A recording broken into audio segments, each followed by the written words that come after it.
In Rai l'asta per i bimbi sofferenti, solidarietà con la manifestazione voluta dal Cardinale Sepe, il ricavato finanzierà 4 progetti.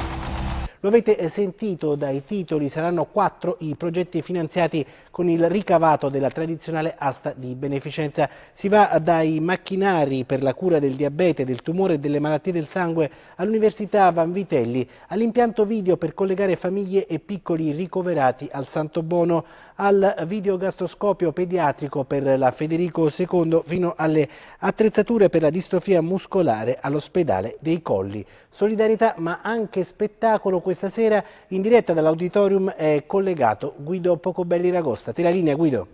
Sì, buonasera. Vedete adesso inquadrato il sombrero donato da Papa Francesco e poi la teiera donata dal Presidente della Repubblica Mattarella. È la 14ª edizione dell'asta di beneficenza voluta dal Cardinale Sepe in collaborazione con la Rai di Napoli. Quest'anno tantissimi ospiti, tantissimi artisti sono voluti essere presenti qui stasera.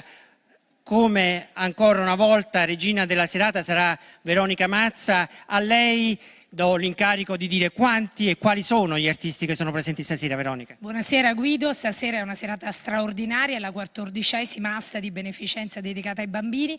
Abbiamo nomi straordinari, da Maurizio Casagrande a Monica Sarnelli, Patrizio Rispo, Gino Rivieccio, Mario Trevi, Lino Vairetti, Gianni Aterrano, Alessandro Bolide, Tullio De Piscopo e Peppino Di Capri. Una grandissima serata.